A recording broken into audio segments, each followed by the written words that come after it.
வெற்றிவேல்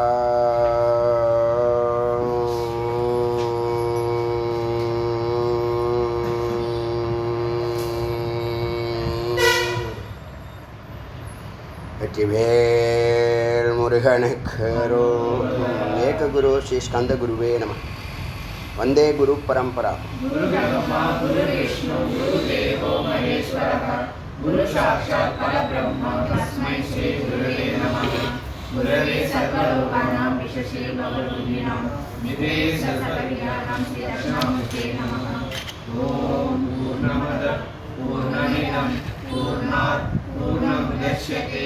पूर्णस्य पूर्णमादाय पूर्णमेवावशिष्यते.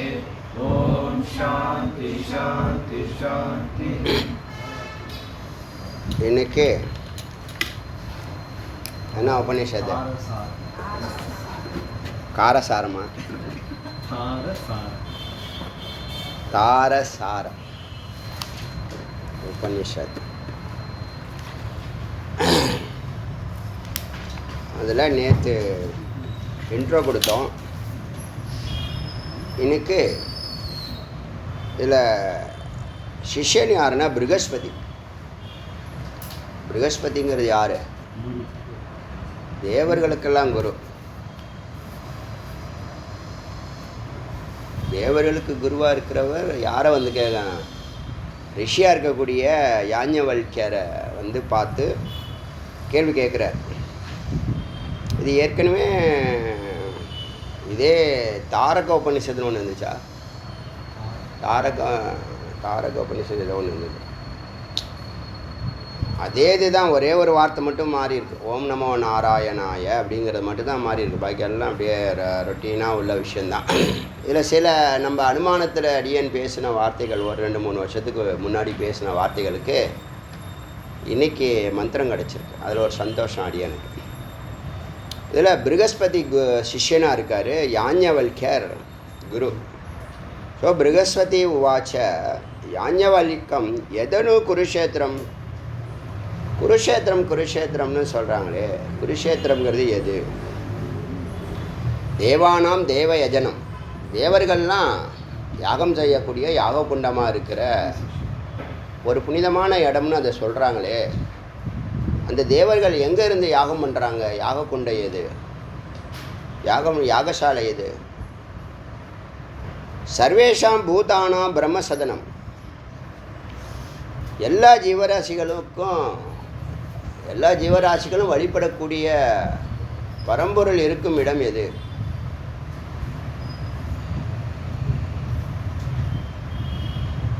அப்படின்னு கேட்குறார். இடம் முக்தி கஷேத்திரம், அவிமுக்தி கஷேத்திரம்னு பார்த்தோம் இல்லையா? பூர்வ மத்தி தான் அதுக்கு ஆன்சர். அது கடைசி வரைக்கும் இதில் சொல்லவே இல்லை.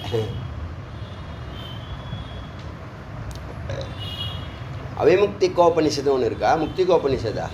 முக்தி கோபனிஷத்தில் இந்த விவரங்கள் வந்து கரெக்ட். இப்போ இந்த யாஞவல்யக்கரை கேட்க குருஷேத்திரங்கிறது எது? தேவர்களுடைய யாகக்குண்டமாக யாகசாலையாக இருக்கிறது எது? சர்வேஷாம் பூதானாம் பிரம்மசதனம், எல்லா ஜீவராசிகளுக்கும் ஆலயமாக பிரம்மம் இருக்கக்கூடிய இடம் எது? தஸ்மாத் யத்ர க்வச்சன கச்சேத் தேவ மன்யதி,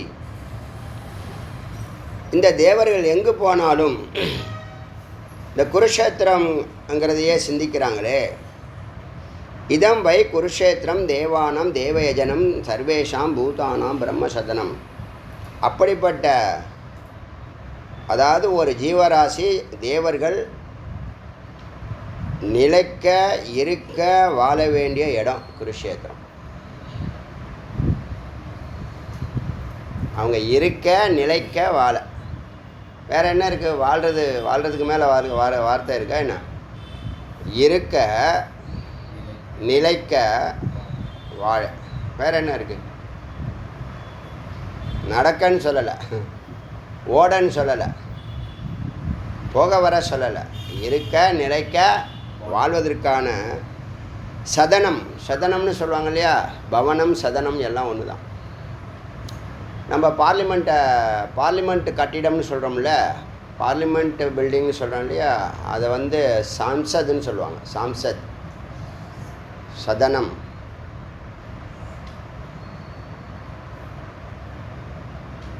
சதனம், பவனம். அது மாதிரி சாதகன் எங்கே போனாலும் கொச்சனு கச்சேத், எங்கே போனாலும் தெய்வமாக அவன் கருத வேண்டிய இடம் உட்காந்த இடத்துலையே. எங்கே போனாலும் சன்னதியில் தான் அப்படின்னு இல்லாமல் எங்கே இருந்தாலும் அவன் நிலைக்க முடியும், இருக்க முடியும், வசிக்க முடியும்னு சொன்னால் அது பூர்வமத்தி.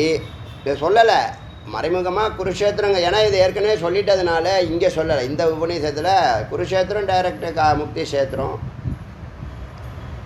அங்கே உபதேசமாகுது. யாருக்கு? அர்ஜுனன் போன்ற அஞ்ஞானிகளுக்கு உபதேசமாகுது. அவனுக்கே குழப்பம் இருக்குது, கர்மயோகமா கர்ம தியாகமா. பிரம்மத்தை அறிந்தவன் அறியாதவன் 2 கேட்டகரியில் இருக்காங்க. அறிந்தவன் அறியாதவன் அல்லாமல் பிரம்ம நிஷ்டை அனுபூதி பெற்றவன். அனுபூதிக்கு தான் பிரம்ம நிஷ்டை. அதாவது எனக்கு பிரம்மஞானம் தெரியும் அப்படின்னு சொன்னால் அது பெரிய விஷயம் இல்லை. அதை நீ வந்து 50 வயசுக்குள்ளேயே, ஒரு 12 ஆண்டுகளுக்குள்ளேயோ 6 ஆண்டுகளுக்குள்ளேயோ 5 ஆண்டுகளையோ நீ பிரம்மஞானத்தை பெற்றிடலாம். ஆனால் அது அனுபவமாக மாற வேண்டாமா? அனுபவமாக மாறதுக்கு மனநத்தையும் நீ இல்லறத்தில் இருந்தே கற்றுக்கலாம். வேலை செய்யும் போதே இந்த அறிவில் செஞ்சிங்கன்னா 8 மணி நேரம் வேலை, 8 மணி நேரம் தூக்கம், 8 மணி நேரம். இப்போ நான் உங்களுக்கு முன்னாடி தானே வாழ்ந்துட்டுருக்கேன். நான் பிரம்மநிஷ்டைக்காக ஒரு நாளைக்கு எவ்வளோ நேரம் செலவு பண்ணுறேன்னா 5 மணி நேரம் தான் செலவு பண்ணுறேன் பிரம்மநிஷ்டைக்காக. பூஜை வேறு, பூஜையும் கிரிவலமும் சேர்த்து அது ஒரு 5 மணி நேரம் போகுது. வேத விசாரம் இங்கே 1 மணி நேரம் போகுது. ஸோ 11 மணி நேரம் போகுது. ஆனால் நான் பிரம்மனிஷ்டை அப்படின்னு தியானத்தில் அசையாமல் யாரையும் பார்க்காம இருக்கிற தருணம். மற்ற நேரத்தில் யாரையும் பார்த்தாலும் பார்க்குறது இல்லை, அது வேறு விஷயம். யார்ட்டையும் பேசுகிறதில்ல, யார்ட்டையும் பார்க்குறதில்ல. ஆனால் தனியாக செப்பரேட்டாக இது ரொம்ப கோல்டன் டைமாக பார்க்குற தருணம் வந்து அந்த பிரம்மனிஷ்டைக்கான 5 மணி நேரம். இல்லறத்தில் இருந்து 5 மணி நேரம் இருந்தால் வேதம் என்ன சொல்லுதுன்னு சொன்னால், நீ ஒரு கிரகசனாக இருந்து நீ உனக்கு கர்மா நிறையா உன்னை பாடாப்படுத்தும், உன்னை சத்காரியங்களை ஈடுபடுத்த விடாது. சத்வகுணத்துக்கே நீ வர விடாமல் தான் தொடர்ந்து உன்னை கர்மான்னு என்ன பண்ணும், அலைக்கழிக்கும். நீ ஒன்றில் நிற்க முடியாது, ஒரு இடத்துல உட்காந்து சாதிக்க முடியாது. நிறைய பேருக்கு இந்த அறிவே இல்லைங்க. ஒரு குறுகிய வட்டத்தில் இருந்து பெருசாக சாதிச்சிடணும். குறுகிய வட்டம்னா என்னது? ஒரு சின்ன சர்க்கிள்குள்ளே இருந்து விஸ்வரூபம் எடுக்கணும். வீட்டுக்கு பக்கத்தில் இதெல்லாம் அமையுதுன்னா பெரிய வரம். இது இல்லாமல் நான் அங்கே போகிறேன், அங்கே போய் பார்க்குறேன், இங்கே போய் பார்க்குறேன்னுங்கிறத விட வீட்டு பக்கத்துலேயே நீங்கள் வணங்கக்கூடிய இறைவனும் நீங்கள் உங்கள் செய்யக்கூடிய தொழிலும் அமைஞ்சிச்சுன்னா அதை விட சொர்க்கம் என்ன இருக்குது? அது புரியாது. ஒன்றில் நின்று ஆழ்ந்து போனால் வெளியில் போகணுங்கிற அவசியம் இல்லைங்கிறது புரியும். ஒரு கோயில்லையே வாழ்க்கையை முடிச்சிடணும். ஒரு ஒர்க்கு ஃபீல்டுலையே ஒரு காலேஜ்னா அது காலேஜில் அங்கேயே படித்து அங்கேயே வேலை வாங்கி அங்கேயே டாக்டரேட் ஆகி அங்கேயே தொழிலை பூர்த்தி செய்து அங்கேயே ரிட்டையர்ட் ஆகி இந்த ஊர்லேயே நீ ஒரு பெரிய ஸ்டாராக வாழலாம். வெளியில் அங்கங்கே போய் அலைஞ்சி தான் பண்ணணும்னு இல்லை. அது மாதிரி ஒன்றில் நிற்கிறதும் ஒரு இடத்துல நிற்கிறதும் தான் அத்வைதம். இந்த ஒன்றை கற்றுக்கிறதுக்கு தான் நீ 10வது பிரகாரமா 5வது பிரகாரமா. இப்போ அந்த அறிவு இல்லாமல் நம்ம என்ன பண்ணுறோம், பார்க்குறதுனால இது பொதுவாக இந்த தமிழர்களுக்கே உள்ள ஒரு குறைபாடாக நான் நினைக்கிறேன். இருக்கிறத விட்டு பறக்கிறதுக்கு அக்கறை பச்சைன்னு சொல்லுவாங்கள்ல, மாடு இங்கே மேயும் போது அங்கே பச்சையாக இருக்கும் அப்படின்னு தோணுமா? அதுக்கு அங்கே போய் கஷ்டப்பட்டு போராடி அந்த கரையை தடைஞ்ச ஒருபாடு அங்கேருந்து அங்கே நம்ம இருந்த இடமே இதை விட பச்சையாக இருக்கே அப்படின்னு தோணுமா? அலைக்கழிக்கிறதுல நேரம் வீணாக போய்டும். இப்போ இவன் அர்ஜுனன் போன்ற அஞ்ஞானிகள் கிரகஸ்தத்தில் இருக்கிறவன் இவர் சொல்ல உபதேசத்தில் நான் வந்து பிரம்மச்சரியம் நான் வந்து சன்னியாசம் எடுத்துக்கவா இல்லை கர்ம தியாகம் பண்ணட்டுமா கர்ம யோகம் பண்ணட்டுமா? ஸோ நீ அஞ்ஞானியாக இருக்கிற வரைக்கும் கிரகஸ்தத்தில் இருக்கிற வரைக்கும் 50 வருஷம் வயசு வரைக்கும் கர்மத்தை யோகமாக பண்ணுறது தான் உத்தமம் பதில். ஒவ்வொருத்தவங்களும் ஒவ்வொரு பதில். உத்தம அதிகாரி, மத்தியம அதிகாரி, அதம அதிகாரி. அதிகாரிகளுக்கு தகுந்த உபதேசம் தான் குரு, நல்ல குரு கொடுக்கணும். சத்குருன்னு சொன்னால் முதல்ல ஸ்டூடெண்ட்டை எஸ்டிமேட் பண்ணணும். ஸ்டூடெண்ட்டை என்ன பண்ணணும், ஜட்ஜ் பண்ணணும். அதனால் நீ இல்லறத்தில் இருக்கும்போதே தொழில் செஞ்சிட்டு இருக்கும்போதே 8 மணி நேரத்தை 16 மணி நேரம் செஞ்ச அந்த செக்கு மாட்டு வேலையை முதல்ல மாற்று. 8 மணி நேரத்துக்கு வா. அந்த 8 மணி நேரத்தில் இந்த சத்துவகுணத்துக்கு 1 மணி நேரம் 2 மணி நேரம் 3 மணி நேரம்னு 10 ஆண்டுகளுக்குள்ளே 8 மணி நேரமோ இல்லை குறைஞ்சது 5 மணி நேரமோ நீ செலவு பண்ணினீன்னா நீ பிரம்ம ஞானத்தையும் பிரம்ம அனுபவத்தையும் நீ அடையலாம். நல்லா புரிஞ்சுங்க. இல்லறத்தானுக்கு தான் நான் பேசிகிட்டு இருக்கேன். சந்நியாசத்தை பற்றி பேசுகிறேன். இல்லறத்தானுக்கு அவன் அந்த கர்மாலேருந்து வெளிவரத்துக்கான வழிமுறையை சொல்கிறேன். எல்லாம் நினச்சிக்கிட்டே இருக்கிறான். அவன் எங்கே இருக்கிறான்னு அவனுக்கு தெரியலை. அவன் எங்கே இருக்கிறான், எங்கே போகணுன்னு தெரியல. எங்கே இருக்கிறான்னு தெரிஞ்சால் எங்கே போகணுன்னு தெரியும். எங்கே போகணுன்னு தெரிஞ்சுக்கிட்டானா அவன் வாழ்க்கையில் விரயம் பண்ணுறதுக்கு நேரமும் இருக்காது, எனர்ஜியும் இருக்காது, அனாவசிய பேச்சுவார்த்தை இருக்காது.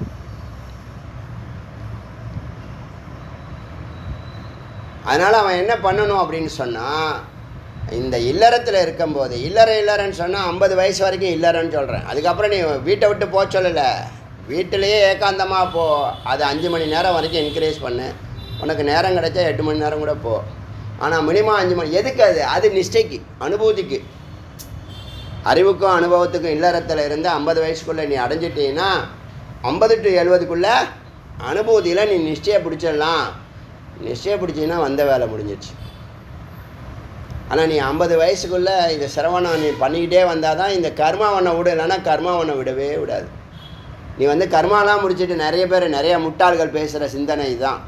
நான் வேலையெல்லாம் முடிச்சுட்டு வந்துடுறேன் அப்படிமா. வேலையை முடிச்சுட்டு அவன் எல்லா ஆசையும் விட்டுட்டேன்னு அவனால் சொல்ல முடியுமா? உனக்கு மனம்னு இருக்கிற வரைக்கும், மனித உடம்புல இருக்கிற வரைக்கும் ஆசைகள் உன்னை சுற்றி அடிக்கும். நீ கண்ணை திறந்துட்டு எல்லாத்தையும் பார்த்துட்டு இதெல்லாம் எனக்கு கிடையாதா, இதெல்லாம் எனக்கு கிடையாதா, இதெல்லாம் எனக்கு கிடையாதா, நீ ஏக்கமாக என்ன பண்ணுறது? ஏக்கமும் தூக்கமும் ஏக்கத்தில் பாதி தூக்கத்தில் பாதி. இன்னும் பாட்டு இருக்கு, வேதாந்த பாட்டு. கனவு காணும் வாழ்க்கையாவும் கலைந்து போகும் மேகங்கள் அப்படின்னு. அதை விட இன்னொரு பாட்டு இருக்கு. அதை விட வாழ்க்கையில் வாலிபம் ஒரு ஃபேன்சி இன்னொரு பாட்டு இருக்கு. இருக்கா இல்லையா? ஆமாம், அது வரதும் தெரியாது போகிறதும் தெரியாது. அதுக்குள்ளே காலேஜ் முடிஞ்சு அண்டர் கிராஜுவேட்டு. போப்போ அடுத்த ஜென்ரேஷன் பின்னாடி வந்துக்கிட்டே இருக்கே அக்கான்றோம். அப்புறமா கொஞ்ச நாள் ஆண்டின்னு சொல்லிட்டோம். அதுவும் உங்களை ஆண்டின்னு சொல்லக்கூடாதான், அங்கிள்னு சொல்லக்கூடாதான். அப்புறம் எப்படி சொல்கிறது? என்னையா உலகம் இது? கேடுகட்ட உலகம் அது. ஆண்டின்னு சொன்னால் கௌரவம் குறைஞ்சிருமா, அங்கிள்னு சொன்னால் கௌரவம் குறைஞ்சிருமா? உறவுமுறை கிராமத்துல எல்லாம் உறவுமுறை சொல்லி தான் கூப்பிடுவாங்க, பேர் சொல்லியே கூப்பிட மாட்டேன். யாராக இருந்தாலும் அக்கா, அண்ணன், தம்பி எல்லாம் முறை பண்ண வேண்டி தான் பேர் சொல்லி கூப்பிட. பாக்கி எல்லாரையும் உறவு தான். இங்கெல்லாம் இங்கெல்லாம் பெரிய சிட்டி கல்ச்சர். நீங்கள் எல்லாம் பீஸா சாப்பிட்றது, 3 மாதத்து சாப்பாடு சாப்பிட்றது. என்ன எதுக்கு இது சொல்ல வந்தேன்னா, இந்த இந்த இல்லறத்துக்குள்ளேயே நீ ஞானத்தை பெற்றாதான் கர்மத்திலேருந்து விடுதலை அடைய முடியும். இப்போ குரு கிடச்சிட்டாங்க, அரிய வாய்ப்பு. சரியாக பயன்படுத்திக்கிட்டு கர்மத்தை கர்மயோகமாக பண்ணு. கர்மயோகம் கர்ம தியாகத்தில் கொண்டாந்து விடும். அதுக்கப்புறமா 50 வயசை நீ கடக்கும்போது உன்னுடைய கடமைகள்லாம், இல்லற கடமைகள்லாம் முடிச்சுட்டு ஒய்ஃபை கூட்டிக்கிட்டு ஏகாந்தமாக நீங்கள் நல்ல ஒரு ஆண்மகன் அப்படின்னு சொன்னால் நீங்கள் எப்படி முக்தி அடையணும்னு ஒரு அருமையான ஒரு முடிவு எடுக்கணும். அதே மாதிரி தன்னை சார்ந்திருக்கக்கூடிய மனைவிக்கு முக்தி கொடுக்கணும். நாம் என் வாழ்க்கைக்கு முன்னாடியே அவளுக்கு முக்தி கொடுக்கணுங்கிற ஒரு வைராக்கியம் இருக்கணும். இது ஒரு நல்ல ஆண்மகனுக்கு அழகாக நான் பார்க்குறேன். புரியுதா? இது ஒரு பக்கம் இருந்துட்டு போட்டோம். இப்போ அந்த முக்தியை நோக்கி தான் இப்போ நீங்கள் எல்லாருமே என்ன பண்ணுறீங்க? பயணிக்கிறீங்க. எப்படி பயணிக்கிறீங்க? டே பை டே, 1 by 1 ஒரு யோகத்தை பிடிச்சி. ஏன்னா அங்கே தான் இதை தான் அதுக்கு தான் சொல்ல வந்தேன். அதுதான் தாரகம்னு பேர். உங்களை கொண்டு போய் கடத்தும் உங்களை இந்த பவசாகரங்கிற பெரிய கடலை கடக்கும், உங்களை கடத்தும். அதனால் ஒரு யோகம் அவசியம். யோகம்னா ஒன்று தான் இருக்கணும், பல யோகம் இருக்கக்கூடாது. ஒரு யோகத்தை முடிச்சுட்டு இன்னொரு யோகம் போகலாம். பக்தி யோகத்திலே இருக்கக்கூடாது. பக்தி யோகம் முடிச்சுட்டுனா இத்தனை கோடி ஜென்மா பக்தி யோகத்தில் தான் இருக்க. ஒரு பிரசாதம் கொடுத்தா அடிச்சுக்கிற, அப்போ என்ன அர்த்தம்? அறிவு இல்லைன்னு அர்த்தம், ஞானம் இல்லைன்னு அர்த்தம். பக்தி இருக்கு, ஞானம் இல்லை. ஒரு ஆரத்தியை காமிக்கிறோம், அதை தொட்டு கும்பிட்றதுக்கு முண்டிக்கிட்டு மோதிக்கிட்டு இடிச்சுக்கிட்டு தடிச்சுக்கிட்டு ஒரே சண்டை போட்டு இருக்கு. என்ன காரணம்? பக்தி இருக்கு, அறிவு இல்லை. அதனால் பக்தியை தாண்டி பக்தனாக இருக்கிறவன் தொண்டனாக மாறணும், தொண்டனாக இருக்கிறவன் சிஷ்யனாக மாறணும், சிஷ்யனாக இருக்கிறவன் முக்தனாக மாறணும், முக்தனாக இருக்கிறவன் பிரம்மஸ்வரூபமாக மாறணும். 5 தத்துவமாக அடியேன்னு பார்க்குறேன். உங்கள் லைஃப்பு இதான். எல்லாத்தையும் ஒரு ஸ்ட்ரக்சர் போட்டு கொடுத்துட்றேன் நான். நீங்கள் எங்கே போனாலும் இதான் வேலை செய்யும், அதுக்குள்ளே தான் நீ இருப்ப. அது புரிஞ்சு செஞ்சீங்கன்னா ஈஸியாக போயிடும். நேரம் வீணாக அடிக்காத. நேரத்தை காலம் பொன் போன்றது. இப்போ தான் தெரியும், இதுக்குள்ளே போனதுக்கப்புறம் தான் எவ்வளோ நாட்களை வீணாடிச்சிட்டமேன்னு ஃபீல் ஆகும். அதனால் இந்த புரோமத்துக்கு ஏறுறது சாதாரண விஷயம் அல்ல. இப்போ நீ சிரவணம் பண்ணிக்கிட்டு இருக்க, அப்போயே புரோமதி சைட் பை சைடு என்ன பண்ணணும்? 1 மணி நேரம் விசாரத்துக்காக. விசாரம் என்ன பண்ணும்? மனனமும் பண்ணும், நிதித்தியாசனமும் பண்ணும். இந்த அனுபூதி வரைக்கும் ஒன்று அழைச்சிட்டு போகும். நல்ல உத்தம அதிகாரியாக இருந்தால் நேராக அனுபூதிக்கு அழைச்சிட்டு போயிடும். குரு ஒரே மாதிரி தான் பேசுகிறாங்க, ஆனால் கேட்குறவங்களுடைய பக்குவம் இருக்கா இல்லையா? அதான் அங்கே இருக்கிற விஷயம். அதனால் நிலைக்க இருக்க வாழ வேண்டிய இடம் புருவமத்தி. சர்வேஷாம் பூதானாம் பிரம்மசதனம் அவிமுக்தம் முக்திக்ஷேத்திரம் குருக்ஷேத்திரம் தேவானாம் தேவேஜனம் திரும்ப ரிப்பீட் பண்ணுது. தேவர்களுக்கு யாகம் செய்யும் இடம். சர்வேஷாம் பூதானாம் பிரம்மசதனம் அத்ரஹி, எல்லா ஜீவராசிகளும் பிரம்மம் இருக்கும் இடம், பிரம்மம் இருக்கும் கோவில், ஆலயம், எது வேணா வச்சு எல்லாம் புருவமதி தான். அத்ரஹி ஜந்தோ பிராணேஷு கிரமணேஷு ருத்ராஸ்தாரகம் பிரம்ம வியாச்சஸ்டே ஏன அசௌ அமிர்தோ பூத்வா மோக்ஷபவதி. இப்போ இப்படி இந்த பிரம்ம ஞானத்துக்குள்ளே வந்துட்டான், சர்க்கிள்குள்ளே வந்துட்டான், குருவை பிடிச்சிட்டான், ஞான உபதேசம் வாங்கிக்கிட்டு இருக்கான், சிரவணம் பண்ணிக்கிட்டு இருக்கிறான், இன்னும் மனனத்துக்கு போகல, நிதித்தியாசனத்துக்கு போகல, அதுக்குள்ளே அவனுடைய பிராரப்தம் முடிஞ்சிடுச்சு அப்படின்னா ருத்ர பரம்பொருள் அவனுடைய பிராணனை அவன் விட்டதுக்கப்புறம் அவனுக்கு உபதேசம் பண்ணுவாங்களாம். நீ இன்னும் பிரம்மலோகம் வரைக்கும் போகிறதுக்கு ஜட்ஜ்மெண்ட் ஆகி நீ திரும்ப பிறக்கிற வரைக்கும் இல்லை பிறக்காத வரைக்கும் உனக்கு வழி கடத்துறதுக்கு இதை கையில் பிடின்னு இந்த மந்திரத்தை உபதேசம் பண்ணுவாங்களாம். அதை ஜபிச்சுக்கிட்டே போயிடலாம். நல்லா புரிஞ்சுங்க. உங்கள் வாழ்க்கையில் சந்தோஷமாக மகிழ்ச்சியாக சிவமாக போகணும், எதையும் கடக்கணும், தன்னை சார்ந்தவங்களையும் கடத்தணும் அப்படின்னு சொன்னால் ஓங்காரம் முதலிடத்தில் இருக்குது. ஓங்காரம் முதலிடத்தில் இருக்குது. உங்களோடு பொருந்தும், இறைவனோடு பொருத்தும். ஏதோ உபநிஷத்தில் இதே ருத்ரன் தான் அந்த ஜீவராசிக்கு உயிரை விட்ட உடனேயே நீ இருட்டில் பயணிக்கணும். இப்போ நான் அன்றைக்கி சொன்னேன்ல யூடியூப்பில், உயிரை விடுறவனுக்கு வெளியில் 2 கருப்பாக ஒன்று வருது. சில பேருக்கு கருப்பு வருது, சில பேருக்கு வெள்ளை வருது. என்ன அர்த்தம்? தூமரமாக இருக்கும், அர்ச்சிசமாக இருக்கும். எல்லாம் ரிஷிகள் சொன்னது எல்லாம் சத்தியம். இப்போயாவது சிசிடிவி போன்ற நுட்பமான கேமராஸ் இருக்குது, அதில் தெரியுது. நம்ம கண்ணுக்கு தெரிய மாட்டேது. இப்போ பார்வை மாறுதா இல்லையா? திவ்ய சக்ஷுவாக இருக்கா இல்லையா? அது அப்போ இந்த பயணத்தை இப்போ நீங்கள் 100 வருஷம் வாழ போகிறீங்கன்னு வச்சுங்க. இப்போ வாழ்ந்து முடிஞ்சதை விட்டுருங்க. இப்போ எஞ்சிருக்கக்கூடிய காலம், அதுக்கப்புறம் பிராணன் நீங்கள் அதுக்குள்ளே விரைந்து சிரவணம் பண்ணணும், நிதித்தியாசனம் பண்ணி இங்கேயே முக்தியை விசாவை வாங்கிட்டு அங்கே போகிறதா, அங்கே போய் விசா வாங்கிக்கலாங்கிறதா? இது கூடயே அடிப்படை அறிவு இல்லாத விஷயம். எல்லாம் இங்கே செட்டில் பண்ணி டிக்கெட்டை இங்கே வாங்கி வச்சு அங்கே போய் வாங்கிக்கலாங்கிறதா? டிக்கெட் ரிசர்வ் பண்ணுறதா, அங்கே போய் வாங்கிக்கலான்னு ஓப்பன் டிக்கெட்டில் போகலாங்கிறதா? அறிவில்லாதவன், வாழ்க்கையை கண்ட்ரோல் பண்ண தெரியாதவன், எப்போ என்ன நடக்குன்னே ஒன்றுமே புரியாதவன் அப்படியே வாழ்நாள் ஃபுல்லாக இருப்பான். சில பேர் அவன் அன்றைக்கி போய் டிக்கெட் வாங்கி க்யூவில் நிற்பான், அடித்து பிடிச்சி ஜன்னலில் ஏறி மிதித்து ஒருத்தன் தலைமையில் ஏறி நடந்து. நீ உட்காந்துருப்பான், அவன் மடியில் இந்த பக்கம் ஒருத்தன் உட்காந்துருப்பான், இந்த பக்கம் ஒருத்தன் தலை வச்சு படுத்து கிடப்பான் சாதாரண சீட்டில். அது மாதிரிலாம் நடக்குமா? தேவையாதே. அதனால் இங்கேயே இருக்கிற வாய்ப்பை சரியாக பயன்படுத்தாமல் அங்கே போனேன் இங்கே போனோம் ஊரை சுற்றி விட்டு வாழ்க்கையை விட்டுட்டு வயசை விட்டுவிட்டு அப்புறம் அங்கே என்ன பண்ணுறதுன்னு முழிக்கிற. கடவுளே காப்பாற்று, கடவுளே காப்பாற்றுன்னா அப்போ தான் இந்த ருத்ரன் தான் என்ன பண்ணுறாரு? தாரகத்தை கொடுக்குறாரு. தாரகம் உன்னை கடத்தும் பொருள், உன்னை கடத்தும் ராக்கெட்டு பிரபலோகம் வரைக்கும் நான் கொண்டு போய் விட்டுறோம், இது கடிமா பிடிச்சிக்க. இப்போ நான் முருகனை என்றைக்கு பார்த்தனோ இப்போ தான் நான் உணர்றேன் அதை. முருகனை என்றைக்கு பார்த்தனோ, குமரகுண்டம் என்றைக்கு கால் எடுத்து வச்சனோ அன்றைக்கே எல்லாமே முடிஞ்சிருக்கு. என்னுடைய தேடலுக்கு, என்னுடைய சாதனைக்கு, நான் செய்ய வேண்டிய வேலைகளுக்கு எல்லாத்துக்கும் முற்றுப்புள்ளி வச்சுருக்காரு. இப்போ தான் தெரியுது. இந்த பிரம்மஞானம் இந்த இந்த மந்திரங்களை ஆராய்ச்சி பண்ணும்போது தான் சுவாமி நம்ம லைஃப்பில் என்னென்ன நடந்திருக்குங்கிறதெல்லாம் அங்கே கம்பேர் பண்ணுறேன். எதையுமே என்னால் மறக்க முடியல. எல்லாத்தையும் டே ஒன்னே என்ன பண்ணியிருக்காரு, நான் போய் பைத்தியக்கார மாதிரி 25 வருஷம் கழிச்சு எனக்கு என்னையா டேர்னிங் பாயிண்ட் ஒன்றுமே நடக்கலைன்னு மடத்தனமாக கேட்டிருக்கேன். வந்த அன்றைக்கே முடிஞ்சிட்டுருக்கு. இப்போ அவரை பிடிச்சிட்டேன்ல, அவரை பிடிச்சதுக்கப்புறம் இன்றைக்கி வரைக்கும் நாட்கள் போனதே தெரியல. நான் உள்ளே போய் வெளியில் வந்ததில் சில முக்கியமான காரியங்கள் கோவிலுக்கு நடந்திருக்கு, என் லைஃப்பு போயிருக்கு. திரும்பி பார்த்தா என்னை சுற்றி கிட்டத்தட்ட ஒரு 1000லேருந்து ஒரு 5000 10,000 பேர் வரைக்கும் என்னை விட்டு கவனிச்சிட்ருக்காங்க, கவனிச்சிக்கிட்டு இருக்காங்க. இப்போது 10,000 பேர் சொல்ல முடியும், 30 ஆண்டுகள் சொல்கிறேன். நேரம் போனதே தெரியல, வாழ்க்கை போனதுன்னு தெரியல, வாலிபம் போனதுன்னு தெரியல, வயசு போனதுன்னு தெரியல. நான் காலேஜ் முடித்தப்போ இருந்த இந்த அறிவு தான் எனக்கு இருக்குது.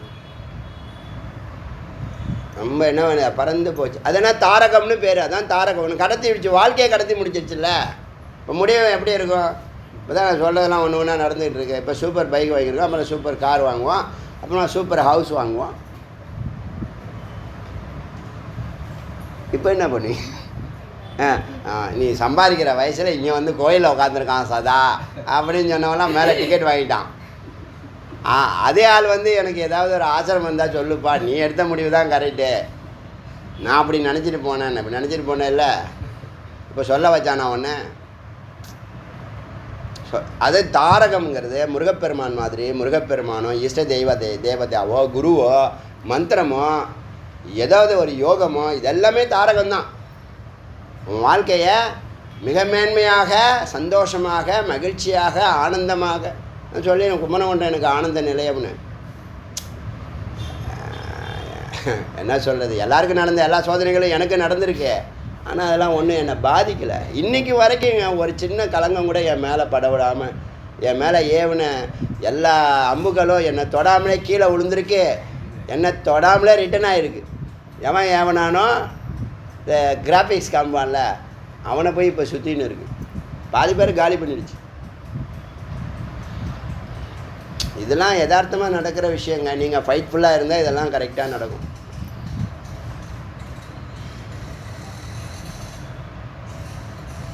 அப்படின்னு கேட்க அவர், நீ இப்போ இருட்டில் போகிறப்பா தூமிரவாதம் மார்க்கமாக இருக்குது, உனக்கு ஒன்றும் தெரியாது, உனக்கு பசி கிடைக்காது, பசிக்கும் தாகம் இருக்கும், தண்ணி கிடைக்காது, சாப்பாடு போட மாட்டானுங்க, இந்த மந்திரத்தை ஜபம் பண்ணிக்கிட்டே போய் சேர்ந்துடலான்னா சத்தியமான வார்த்தை. நீங்கள் பாத யாத்திரை நடக்கும் போதோ இல்லை படிக்கட்டு ஏறும்போதோ மந்திரங்களை ஜபிச்சுக்கிட்டு ஏறுங்க. அப்போ எப்படி ஏறுறீங்க, அப்போ எப்படி நடக்கிறீங்க, அந்த தூரம் எப்படி கடந்து போகுது. நீங்கள் சும்மா வெறுமனே அப்போ கால் வலிக்குது, நம்மளுக்கு எப்படி இவ்வளோ தூரம் போகிறேன்னு எனக்கு ஒன்றுமே தெரியலையே, வேகமாக வர மாதிரி இருக்கே, தண்ணி தாங்க அடிக்குதே, ஆட்டோவில் போயிடலாமா, நான் இங்கேயே உக்காந்துடவா, என்ன பண்ணுறது ஒன்றுமே புரியலையே, நான் போய் சேருவேன்னா சேர மாட்டேன்னா, நான் மழை பெய்யுமோ என்னமோ, நான் மயக்கம் போட்டு விழுந்துட்டேன்னா போய் சேர்ந்துட்டேன்னா, இந்த மாதிரிலாம் பல சிந்தனைகள் வரும். அதே ஜபம் பண்ணிட்டு போ, ஜபம் பண்ணிக்கிட்டு போ. அடியன் பாத யாத்திரை பண்ணும்போது ஒரு நாள் கூட ஜபம் பண்ணாமல் போனதே கிடையாது. அது ஆட்டோமேட்டிக்காக வரும். இப்போ நான் சொல்கிறேன்ல, எப்பயோ எந்த ஜென்மாவிலேயோ தியானம் பண்ணும்போது ஓங்காரம் ஜபிச்சிருக்கேன், அதுதான் உங்களுக்கு உபதேசம் பண்ணுறேன். இப்போ நான் தியானம் பண்ணும்போது, அதாவது விசாரம் பண்ணும்போது, நிதித்தியாசனம் பண்ணும்போது ஆட்டோமேட்டிக்காக அந்த சகசிராரம் சிகரத்துக்கு நுழையும் போது, இந்த சென்டர் பாயிண்ட்டு கைலாயம் சொல்லக்கூடிய நடுவுக்கு நீங்கள் நெருங்கும் போது, கர்ப்பகிரக கதவு திறக்க போது பேரை சொல்கிறா, நாமத்தை சொல்கிறா அப்படின்னு சொல்கிற மாதிரி இருக்குது. அண்ணாமலையார் வெளியில் சுற்றின்னு வரான், உள்ளே போகும்போது, உள்ளே நுழையும் போது ஒரு குறிப்பிட்ட தூரத்துக்கு வரைக்கும் சும்மா இருப்போம், ரொம்ப நெருங்கிட்டோம்னா சும்மா இருக்க மாட்டோம், ஆர்வம் அதிகமாகிடும். இப்படி எட்டி பார்ப்போம், அப்படி ஜன்னலை இந்த சந்தில் தெரியுதா, புந்தில் தெரியுதா, இப்படிலாம் பார்ப்போம். அப்புறம் வேகம் அதிகமாகிடும், யாராலையும் கண்ட்ரோல் பண்ண முடியாது.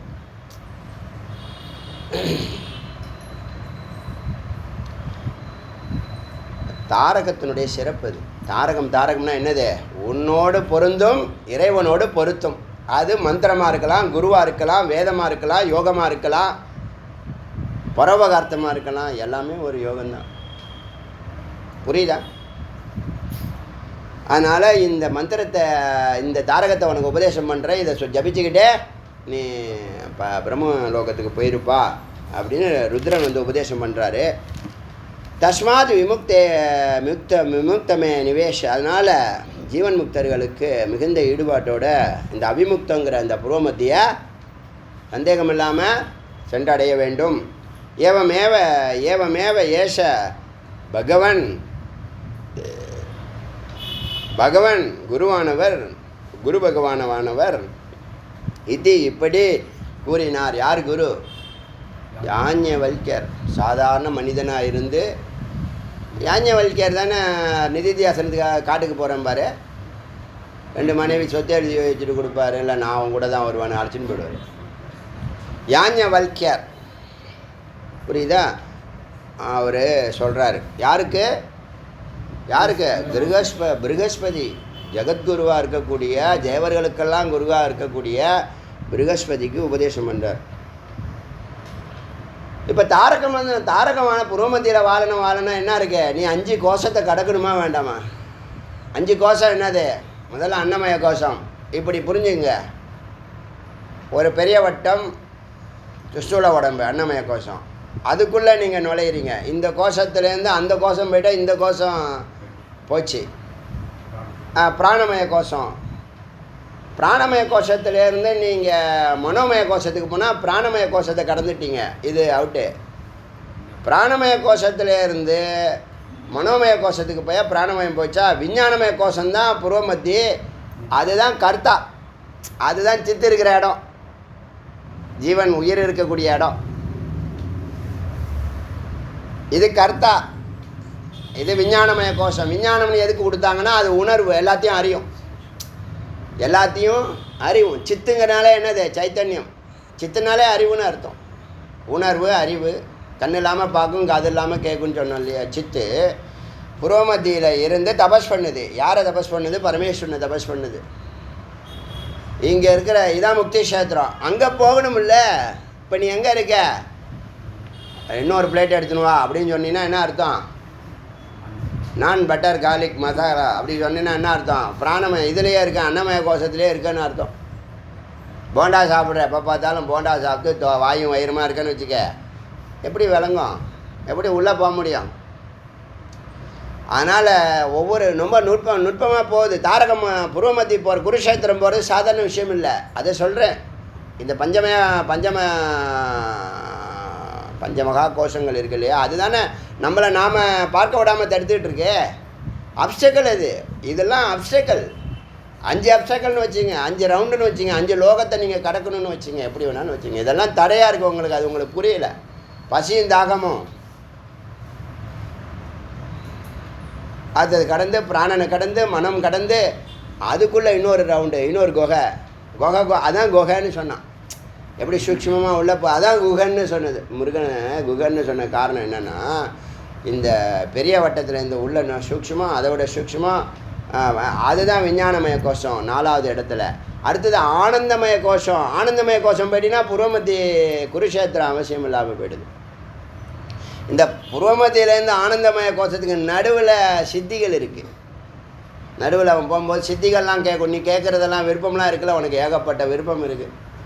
அதை சாப்பிட்ணும், இதை சாப்பிட்ணும், அங்கே போய் சாப்பிட்ணும், இங்கே போய் சாப்பிட்ணும், அந்த ஊரில் குளிக்கணும், இந்த ஊரில் நீராடணும், கங்கையில் குளிக்கணும், எல்லாம் இருக்கா இல்லையா?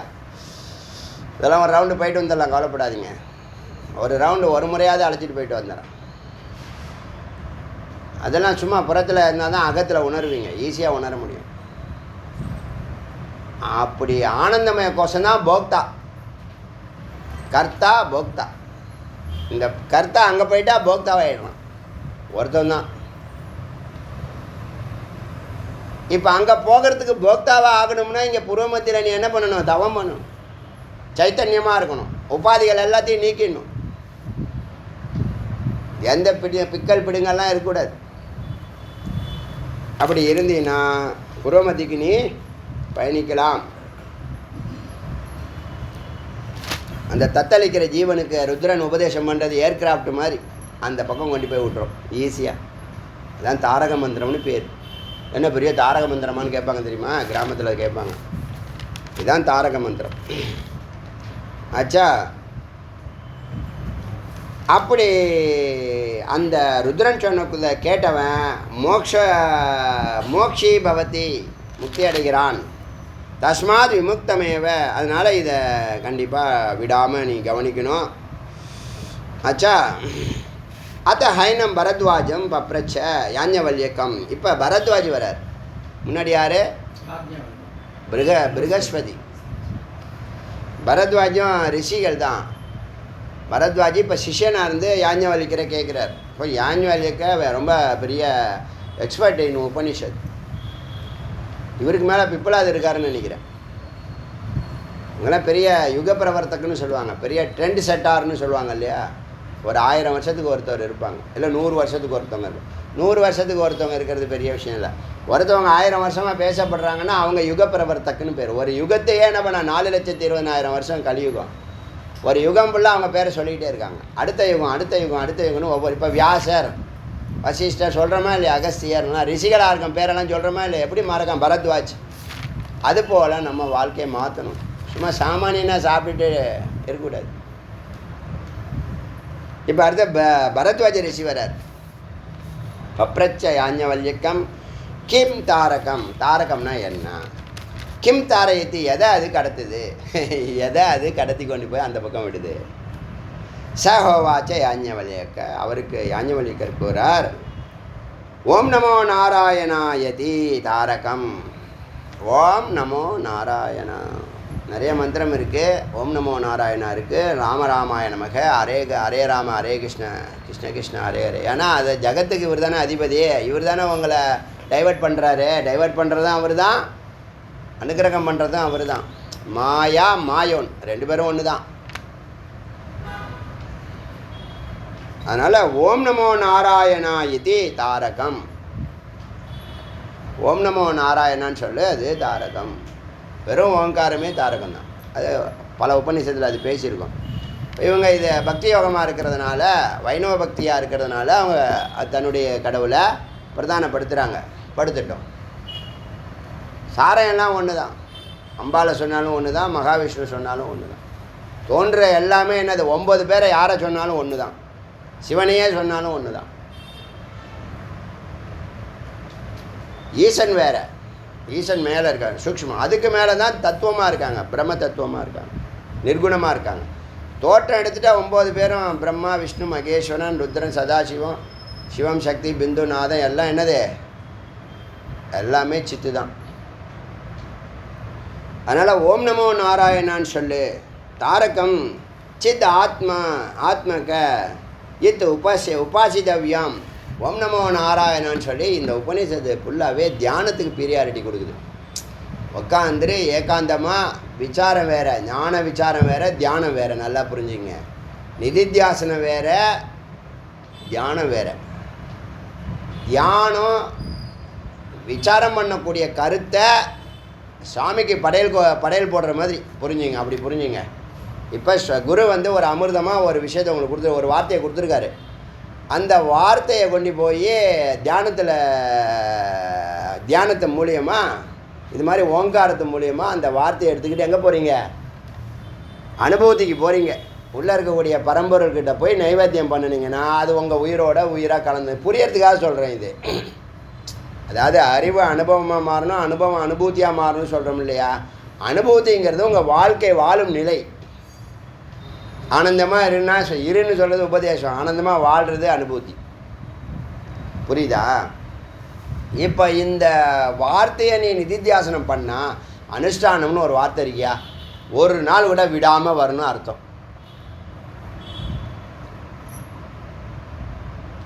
இந்த வார்த்தையினுடைய மெய்ப்பொருள் உனக்கு ஒன்று இருந்தால் எங்கேயாவது பிரேக் இருக்குமா?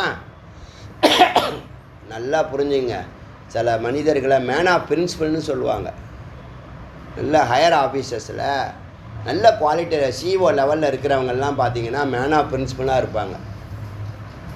உங்களுக்கு புரிகிற பாஷையில் சொல்லணும்னா, இப்போ நடிகர் சிவாஜி கணேசன் ஒரு நிமிஷம் கூட லேட்டாக போக மாட்டாராம். அந்த ஷூட்டிங் கரெக்டாக போய்டுவாராம். மற்ற டைரக்டர்லாம் அலருவாங்க, ஐயோ பெரிய ஆர்டிஸ்ட்டு கரெக்டான டயத்துக்கு வரேன். என்ன அது மேன் ஆஃப் பிரின்சிபல். என்ன காரணம்? எப்பயோ அவர் அதை அனுபூதி பண்ணியிருக்காரு, அந்த வேல்யூ புரிஞ்சிருக்கு. அது மாதிரி ஒரு 10 வார்த்தையை பிடிச்சிக்கிட்டிங்கன்னா லைஃப் மேலே உயர்ந்து நிற்கும். 10 வார்த்தை அதெல்லாம் சொல்லியிருக்கேன் முன்னாடியே. அனுஷ்டானம் என் வாழ்க்கையில் பிரேக் இல்லாமல் செஞ்சால் ஒழுங்காக செய்யணும். சித்தி அடைகிற வரைக்கும் போயிடணும். எல்லாத்துலேயும் வாய் வச்சு போயிட்டு திரும்பி வந்தால் time waste, energy waste, money waste, வாழ்க்கையே வேஸ்ட்டாக போயிடும்.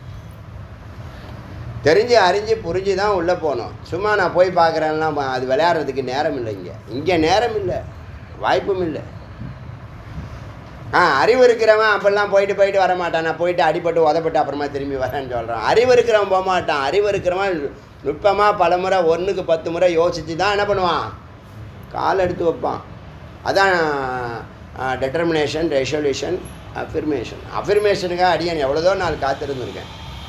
இப்போ இன்றைக்கி பிரகாசிக்கிறோம்ல, இந்த பிரகாசத்துக்காக இந்த ஃபீல்டில் இப்படி செய்யணுங்கிறது என்னன்னே தெரியாமல் எப்பயோ ஒரு நாள் ஒரு 30 ஆண்டுகள் 40 ஆண்டுகளுக்கு முன்னாடியிலேருந்து என்ன பண்ணிட்டுருக்கேன், அஃபிர்மேஷனுக்காக.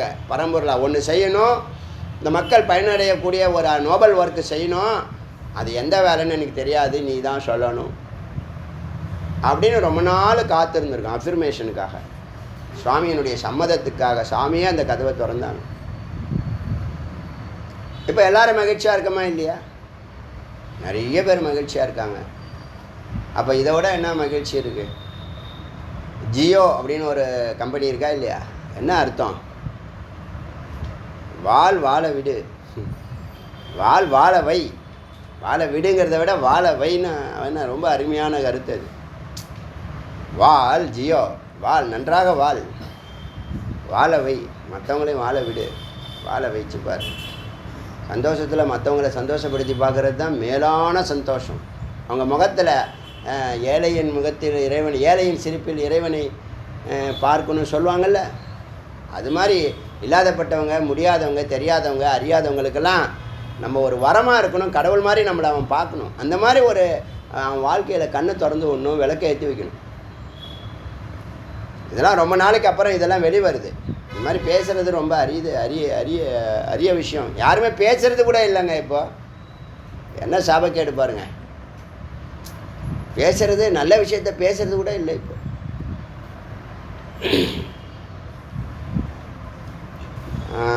இவர் வந்து என்ன கேட்டார், தாரக என்ன சொல்லிட்டாரா? ஓம் நமோ நாராயணா சொல்லியாச்சு. உபாசித்தவையும் சொல்லுது, தியானம் பண்ண சொல்லுது. தியானம்னா என்னது? ஓம் நமோ நாராயணான்னு சொல்லி ஜபம் பண்ணி உட்காந்துரு. சொல்லிக்கிட்டே இரு, ஓம் நமோ நாராயணாய. அப்படியே தொடர்ந்து சொல்லு. இது தாரக மந்திரமாக இருக்கட்டும் அப்படின்னு. அப்படி ஒவ்வொரு உபநிஷத்து ஒவ்வொரு வார்த்தையை சொன்னிச்சுன்னா எதை ஃபாலோ பண்ணுவேன்? அதுக்காக நாங்கள் எதையுமே இந்த பேர் உடையதையே நாங்கள் சேர்க்க மாட்டோம். ஞானிகள் பேர் உடையதை சேர்க்க மாட்டார்கள். ஏன்னா அதனால பல பிரச்சனையை உருவாக்குவீங்க, கட்சி கட்டுவீங்க, குரூப்பிசம் கிரியேட் பண்ணுவீங்க, நான் பெரியவன்பீங்க, நீ பெரியவன்பீங்க. அதனால் இந்த நிர்குணம் தான் உத்தமம். அன்பு எல்லாருக்கும் அன்பு பொது, அறிவு எல்லாருக்கும் அறிவு பொது, எல்லா ஜீவராசிகளுக்கும் அது பொது. அப்படி தானே இருந்திருக்காரு. இந்த மெய்ப்பொருள் தானேப்பா வெளியில் வரும்போது தானேப்பா அது ஸ்தூலமாகுது. சூக்ஷ்மமாக இருக்கும்போது உள்ளே போனால் கடைசி பொருள் என்னவா இருக்குது? God's particle. அதுக்கு வடிவம் இருக்கு, அதுக்கு ரூபம் இருக்கு. ஆனால் இருக்கு நாமரூபமாக இல்லாமல் இருக்குது. புரியுதா? அதனால் நம்ம ஓங்காரத்தையே தொடர்ந்து தாரக மந்திரமாக என்னுடைய அடியார்களுக்கு என்னுடைய சிஷ்யர்களுக்கு சொல்கிறேன். பொதுவாக சொல்லலை, அது அவங்கவுங்க விருப்பம். முருகனை வழிபடுறவங்களுக்கு, முருகனை குருவாக ஏற்றுக்கிட்டவங்களுக்கு அடியவனுடைய வார்த்தை வலியுறுத்தி சொல்கிறது. ஓங்காரம் எல்லாரும் ஜபிக்கலாம். ஓங்காரத்தில் எந்த குற்றமும் இல்லை. ஓங்காரத்தில் கட்சி கட்ட முடியாது. ஓங்காரத்தில் சைவம், வைணவம், சாக்தம், கௌமாரம் வேதங்களை உருவாக்க முடியாது. இந்த சகுனம் இந்த நாமரூபம் வந்தாலே கொஞ்சம் பிரச்சனை வந்துடும், குருப்பீசம் உருவாயிடும். 10 பேரை ஒன்றா சேர்த்து தொண்டு செய்யுங்கன்னு எல்லாம் ஒன்றா சேர்த்து விட்டால் குருப்பீசம் பண்ணக்கூடாது. குருப்பீசம் பண்ணால் அந்த குரூப்பை மட்டும் காலி பண்ணிவிடுவார் சுவாமிநாத சுவாமி. அது மாதிரி நான் நிறைய பார்த்துருக்கேன். அதனால தான் 6 டீம் உருவானுச்சு. என்ன ஆரம்பிக்கும் போது சொன்னாங்க, இப்படி பண்ணால் இப்படி நிறைய பெரிய ப்ராப்ளம், பயங்கரமான ப்ராப்ளம்லாம் வரும், அதெல்லாம் எனக்கு வராது, எல்லாம் முருகன் தான் போவேன், அவர் பார்த்துக்குவார் அப்படின்னு சொல்லிட்டேன் நான். அப்படி தான் நடந்து. கேட்டு பாருங்கள், இங்கே உட்காந்துருக்காங்க சில பேர் 30 வருஷமாக என் கூட பயணிக்கிறவங்க. யாருக்குமே பயப்பட மாட்டுறாருண்ணே. நான் செஞ்சால் தானேப்பா பயப்படுறதுக்கு என்ன இருக்குது கேட்குறேன். நாளைக்கு போகிற உயிர் இன்றைக்கி போட்டோம் என்ன அப்படி கேட்குறேன். அப்படி ஆயிரும் இப்படி ஆயிரும் அதான் இவங்களெல்லாம் எப்படி சமாளிப்பீங்க? நான் எங்கேயா சமாளிக்கணும்? என்னை வச்சு அவன் செய்யறான், அவனை போய் அவர்கிட்ட போய் பேசுகிறதுக்கு இல்லை. இவங்களுக்கு யாருக்கும் மூளை இல்லை. நம்ம உயிரை எடுக்கிறது போட்டு அதனால் பல நேரத்தில் கண்டுக்க மாட்டோம். அதனால் இப்போ இந்த 6 டீம் என்னாச்சா, சைலண்ட்டாக வேலை செய்தா இல்லையா? என்ன நோக்கத்தோடு உருவாக்கணும்? 6 டீமும் ஒரு டீமும் ஏதாவது வாழாட்டினதுன்னா அப்படியே ரவுண்ட் பண்ணி அனுப்பி விட்ருவார் சுவாமி. நல்லா பார்த்துருக்கேன். கும்பலாக சேர்ப்பார், கொஞ்சம் விஷம் கும்பலாக அனுப்பிச்சி விட்ருவார். எனக்கு அதுக்கு சம்மந்தம் இல்லைப்பா, இப்போயும் சொல்கிறேன், எல்லா விஷயத்தையும் எனக்கு அதுக்கு சம்மந்தம் இல்லை. ஆனால் என்னை கேட்டு தான் செய்வார். அதெல்லாம் வாய்ஸ்ன்றுவேன், என்னைய மாட்டி விட்ருவார் அவர். தெரியுமில்ல, சுவாமிநாத சுவாமி பல நேரத்தில் கொஞ்சம் அரசியல்லாம் பண்ணுவார். இந்த பக்கம் பிள்ளைய கிள்ளி விடுவார், தொட்டியில் ஆட்டி விடுவார்னு சொல்லுவாங்கள்ல, அதெல்லாம் நிறையா பண்ணுவார், சூப்பராக பண்ணுவார். அவரை விட சாணக்கியன் இந்த உலகத்தில் யாரும் கிடையாது. மகாவிஷ்ணுலாம் கிருஷ்ணன் தான் சொல்லுவோம்ல, நம்ம சொல்லுவோம்ல, அவர் நான் இப்படி கேம் ஆடுறாரு அப்படி கேம் ஆடுற, அதை உடைய கேமுக்கெல்லாம் இவருடைய கேம் அடியன்னு பார்த்துருக்கேன். முருகப்பெருமானுடைய திருவிளையாடல்கள் அடியன் நிறைய பார்த்துருக்கேன். ஆனால் நான் மாட்டிக்க மாட்டேன். எந்த முடிவு எடுத்தாலும் நீ பண்ணிக்கோ, என்னை விட்டுடு பல முறை சொல்லியிருக்கேன், இன்றைக்கும் சொல்கிறேன், நாளைக்கும் சொல்கிறேன். அடியார்கள் சுவாமிகிட்ட நெருங்க முடியாது, நெருப்பு அது. போக போக கிட்ட நெருங்க நிறைய போட்டு வறுத்து எடுப்பார். பக்தி இருந்தால் தப்பிச்சிடலாம். பக்தியும் ஞானமும் இருந்தால் அதான் தாரகம். பக்தி தான் அந்த இடத்துல தாரகம். அப்புறம் யோகம் தாரகமாக இருக்கும், அப்புறம் ஞானம் தாரகமாக இருக்கும்.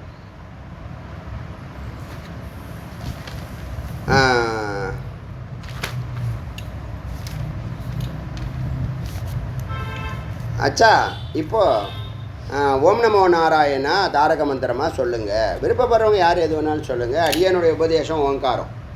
ஓம் நமோ நாராயணாயதி தாரகம் சித்தாத்மக இது உபாசிதவ்யம். இதை நீ தியானிக்க வேண்டும்.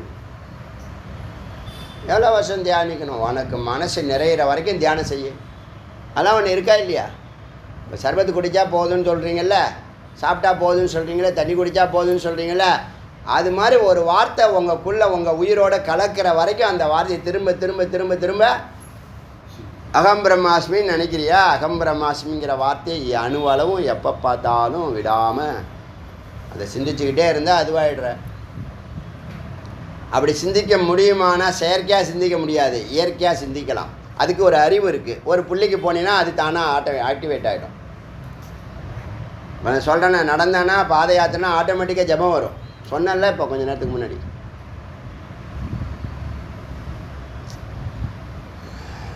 அப்போ ஒரு 100 வார்த்தைகள் 1000 வார்த்தைகள் அடியேன்னு சொல்லி கொடுத்தாலும் உங்கள் உயிரை தொட்டாலும் அதெல்லாம் 10வது பிரகாரம் 9வது பிரகாரம் 8வது 7 6 5ன்னு அப்படியே முதல் பிரகாரத்துக்கு சில வார்த்தைகள் வரும். அதில் முதல் இடத்துல இருக்கிறது ஓங்காரம். தவம், அனுஷ்டானம், பரோபகார்த்தம், இந்த மாதிரி வார்த்தைகள் என்னது ரொம்ப உயர்த்தக்கூடியது. இந்த 6 இந்த ஒரு நல்ல முமுட்சுக்குன்னா அந்த 6 ரூல்ஸ் போதும். அதை ஒழுங்காக திரும்ப திரும்ப சிந்திச்சான்னா அவன் எங்கேயுமே அவனுடைய வாழ்க்கையில் பிரேக்கே இருக்காது. இப்போ எப்படி 82 உபநிஷத்து ஏக்தமாக பண்ணுறோம் சொல்லுங்கள்? நீங்களே பார்த்துட்டு தானே இருக்கீங்க. ஏக்தம் 6 வருஷமாக ஓடவும் இல்லை ஒளியவும் இல்லை. எப்படி பண்ணுறோம்? எப்படி பண்ண முடியுது? சலிப்பு ஏன் வரல? புளிப்பு ஏன் வரல? புளிப்பு, சுளிப்பு, பளிப்பு, புளிப்புலாம் ஏன் வர மாட்டேங்குது?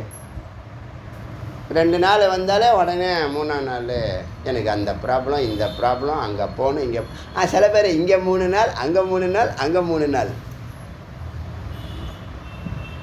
அதாவது அவங்க யோகத்தில் 3 ஜி என்ன சொல்லியிருக்காரு? பக்தி யோகம், ஞான யோகம், ராஜயோகம் 3 சேர்ந்து தானே செய்ய சொல்லியிருக்காரு.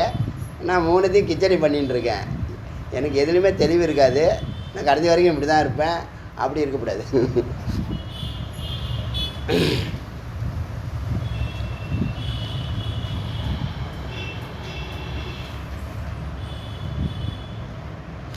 ஓமிதி ஏகாட்சரம் ஆத்மஸ்வரூபம், ஓங்காரம் ஆத்மா. ஓம் நமோ நாராயணால தனித்தனி வார்த்தையை எடுத்து சொல்லுது. ஓங்காரம் ஆத்மா. நம இதி துவ அக்ஷரம் பிரகிருதி, 2 எழுத்து இருக்கிறதுல அது பிரகிருதி, நேச்சரு, ஜகத்து. நம அப்படின்னு சொல்கிறது ஜகத்து. ஓங்காரம் ஆத்மா. ஆச்சா, ஆத்மானா ஜீவாத்மா. நம பிரகிருதி ஜகத்து. நாராயணாய பஞ்சாட்சரம் பரபிரம்மம், பரபிரமத்தை குறிக்கிறது நாராயணாய. ஸ்வரூபம் இது. இந்த மந்திரத்தை வாங்கிறதுக்கு தான் ராமானுஜரை 18 முறை திருச்சியிலேருந்து திருக்கோசியூருக்கு நடக்க விட்டாங்க. நீங்கள் என்னென்னா இங்கேருந்து எம்சி நகர்லேருந்து இங்கே வரத்துக்கு, பங்களாமலையிலேருந்து இங்கே வரத்துக்கு என்ன சொல்கிறீங்க, நானுமோ சொல்கிறீங்க. அவர் வேலை செய்கிறது டெய்லியும் வர்றாரு. அவர் இப்போ சொல்லிட்டார், இப்போல்லாம் அவ்வளோதான் அப்புறம் இது தெரியல ஜி, ஸ்மூத்தாக போயிடுது, டிராஃபிக்கு கடுப்பாக இருக்கும் ஜி அப்படின்னா. பைக்கில் வரதே அப்படி சொல்ல, காரில் வராருன்னா எப்படி இருக்கும்? அதான் காரே தொடுறது இல்லை போல அவர். சரி,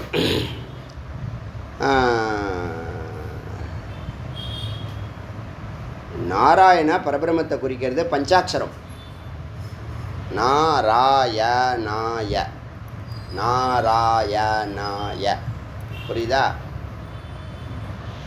பரபிரம்மம் ஸ்வரூபம் இது ஏவம் வேத ஸ்வ அமிர்தோ பவதி.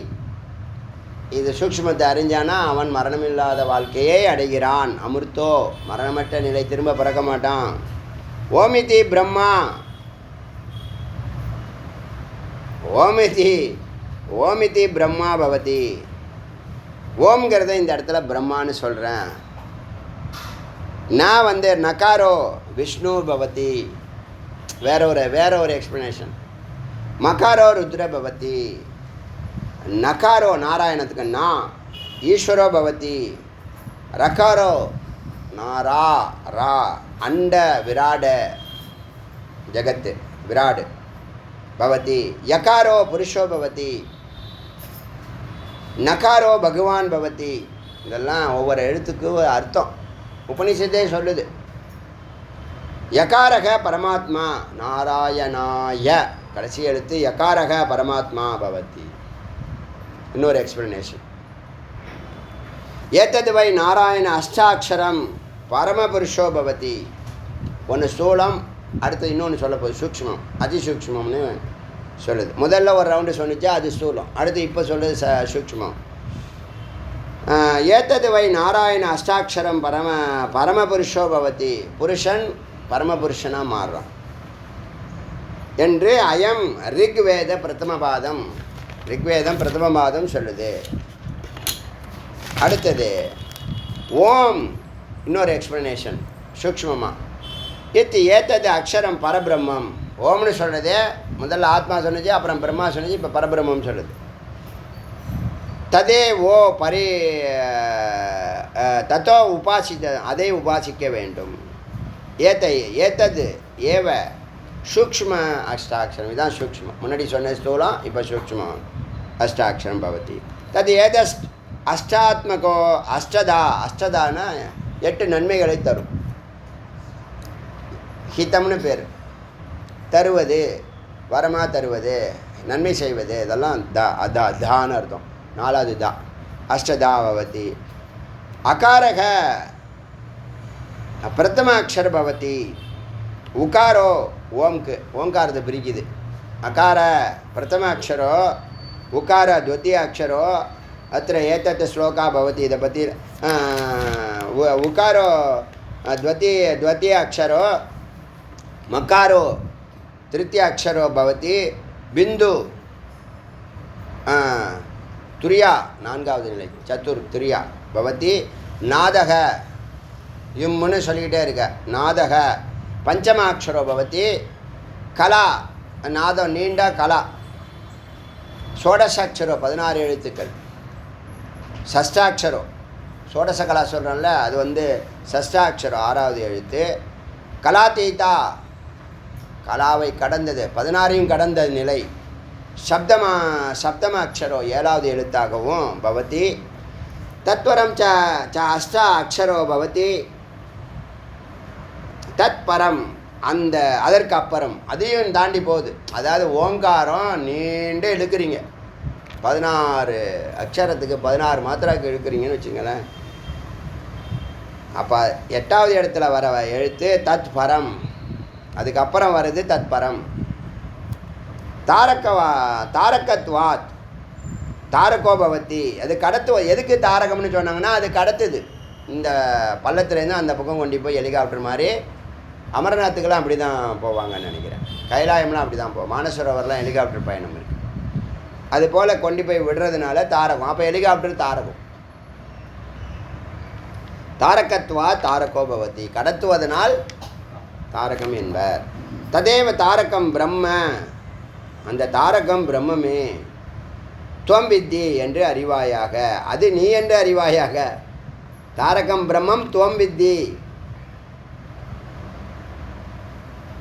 தது உபாசித்தவ்யம், அதனை நீ தியானிக்க வேண்டும். அத்த ஏத்தத்த ஸ்லோகா பவந்தி, இதை பற்றி ஒரு மந்திரம் இருக்கு. அகாராத் பவேத் பிரம்மா. ஜாம்பவான் இவங்கெல்லாம் அதில் அகாரத்திலேருந்து வந்தவங்க. உகார அக்ஷர சம்பூதி உபேந்திர ஹரிநாயக.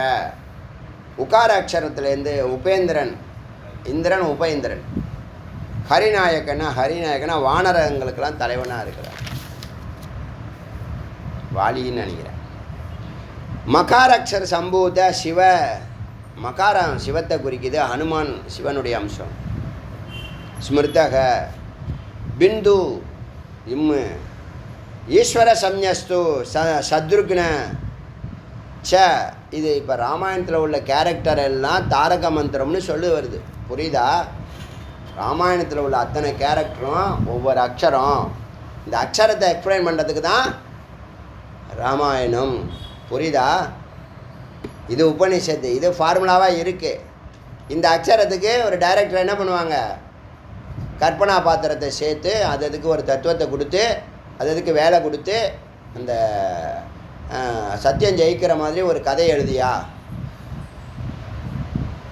அப்படின்னு சொல்ல சக்கரவர்த்தியாக இருக்கிறது. சத்ருக்னன் இருக்கிறான். பிந்து தான் என்னது, சத்ருக்னன் சக்கரவர்த்தி சுயம். அப்புறம் நாதம்னு சொல்லக்கூடிய இருக்கிறோம்ல, அது நாதம் சொல்லக்கூடிய மகாபிரபு. மற்ற பிரபுக்கள் எல்லாம் பரத் முக்கியமாக. ஷங்கு நாமக்க, ஷங்கு நாதம். அப்புறம் கலாயா 16 கலா புருஷக ஜீவர்கள் எல்லாம். சாட்சா லக்ஷ்மணோ, ஜீவனாக இருக்கிற இடத்துல லக்ஷ்மணனை வச்சு தரணீதரக, இந்த உலகை ஆளக்கூடியவனாக, தாங்கக்கூடியவனாக, காப்பாற்றக்கூடியவனாக கற்பனை செய்கிறது. கலாதீத, அந்த கலாவை கடந்த பகவதி. கலாதீதம் 7வது நிலையில் யார் இருக்கிறான்னா ஸ்வயம் சீதா. சீதா என்ற பெயரில் இருக்கிறாள். இப்போ தெரியுதா? ராமாயணமோ மகாபாரதமோ உபனிஷத்தினுடைய எக்ஸ்பிளனேஷன். இதை ஆதாரமாக வச்சு என்ன பண்ணுறாங்க, வால்மீகி விவரிச்சிருக்காங்க. அதுக்கப்புறம் அதை ரிஷிகள் வாக்கு பொய்யாகக்கூடாதுன்னு பரம்பரை என்ன பண்ணுவாங்க, அதை நடித்து காமிச்சிருவாங்க. அது கேரக்டராக தான். நம்மெல்லாம் நடிகர்கள் தான். அப்படி தான் நம்ம வாழ்க்கை போயின்னு இருக்கு. நமக்கு தெரியாது நம்ம ரோல் என்னான்னு. நம்ம அதெல்லாம் தெரிஞ்சுக்காம என்னமோ தெரிஞ்சுட்டு கிடக்கிறோம். இப்போ ராமாயணமும் மகாபாரதமும் பிரத்யட்சமாக உபனிஷத்தினுடைய எக்ஸ்பிளனேஷன் எல்லாம் இங்கேருந்து எடுக்கப்பட்டிருக்கு, விவரிக்கப்பட்டிருக்கு. புரியுதா? தனித்தனி கேரக்டர் அதனுடைய செயல்பாடுகள் எல்லாத்தையுமே சொல்லிடுச்சு. கலாதீத பகவதி ஸ்வயம் சீதா சஞ்சிதா தத் பரமாத்மா தத் பரக, அதுக்கு அப்பால் எட்டாவதாக இருக்கிறது பரமாத்மா ஸ்ரீராமக புருஷோத்தமக நாராயணாய. ஏங்கிறது பரமாத்மா, அது வந்து யாரை குறிக்குது? ஸ்ரீராமக புருஷோத்தமக, புருஷர்களுக்குள்ள உத்தமன். புருஷனுங்கிற உபாதியெல்லாம் நீக்கிட்டால் உத்தமமான அந்த சைத்தன்யம் சித்து வெளிப்படும்.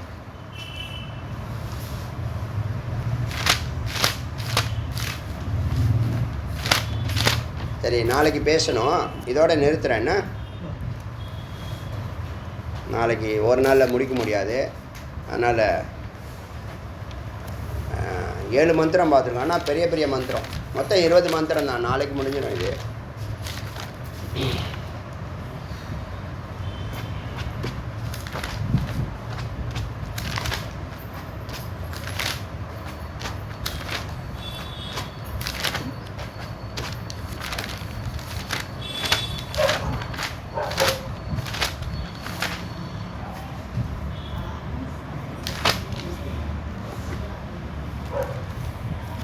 அருணாச்சல சிவ அருணாச்சல சிவ அருணாச்சல சிவ அருணாச்சல அருணாச்சல சிவ அருணாச்சல சிவ அருணாச்சல சிவ அருணாச்சல அருணாச்சல சிவ அருணாச்சல சிவ அருணாச்சல சிவ அருணாச்சல. சிவேல் முருகனுக்கு உருவாய் அருவாய் உலகாய் இலதாய் மறுவாய் மலராய்